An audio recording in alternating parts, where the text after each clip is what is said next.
Corona காலகட்டத்தில் மக்களை தேடிச் சென்று அனைத்து உதவிகளையும் அதிமுக செய்து கொடுத்தது என முன்னாள் அமைச்சரும் அதிமுக தலைமை நிலைய செயலாளருமான எஸ்பி வேலுமணி பெருமிதம் தெரிவித்திருக்கிறார்.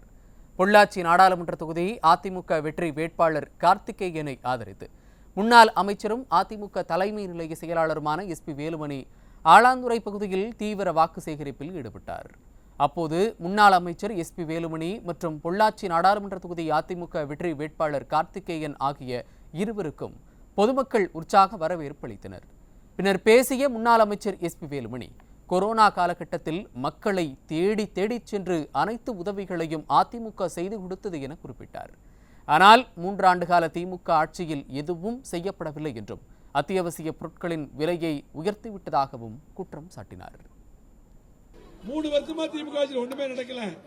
அது மட்டுமல்ல, கொரோனா வந்த போது நம்ம எல்லாம் ஒவ்வொரு குடும்பம் நம்ம குடும்பம் பார்த்து ஒவ்வொரு பாக்ஸ் போட்டு எல்லா பொருள் கொடுத்தோம், காய்கறி கொடுத்தோம். ஒவ்வொரு குடும்பமும் நம்முடைய குடும்பம். நான் என்றைக்கு உங்கள் சகோதரன். அதே போல கார்த்திக் அப்புசாமி அவர்கள் பணியாற்றுவார்கள். அவர் வெற்றி பெற்றால், கார்த்திகேயன் வெற்றி பெற்றால் கண்டிப்பாக தேவையான திட்டங்கள் நம்முடைய ஆலாந்துறைக்கு வரும். இதனைத் தொடர்ந்து திமுக, பாஜக மற்றும் இந்து முன்னணி கட்சிகளைச் சேர்ந்த ஏராளமானோர் அக்கட்சிகளில் இருந்து விலகி முன்னாள் அமைச்சர் எஸ்பி வேலுமணி முன்னிலையில் அதிமுகவில் இணைந்தனர். புதிதாக தமிழகத்தில் இணைந்தவர்களுக்கு முன்னாள் அமைச்சர் எஸ்பி வேலுமணி சால்வை அணிவித்து வரவேற்றார்.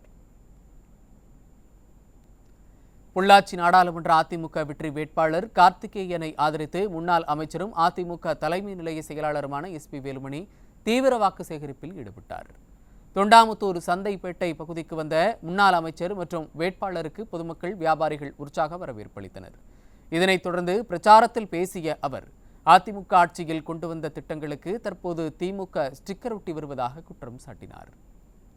17 பஸ் நம்ம தொகுதிக்கு மட்டும் நான் விட்டேன். அந்த பஸ்ஸை பூரா நிறுத்திட்டாங்க. இன்னைக்கு எதுவுமே செய்யாட்டி பரவாயில்ல, நம்ம கொண்டு வந்து நிறுத்திருக்காங்க. சரி பாருங்க, அரிசி 80 ரூபா. நம்ம சகோதரிகள் கணக்கு சொல்லிட்டே இருக்கிறாங்க. இந்த ஆட்சி முடிவுக்கு வரும்.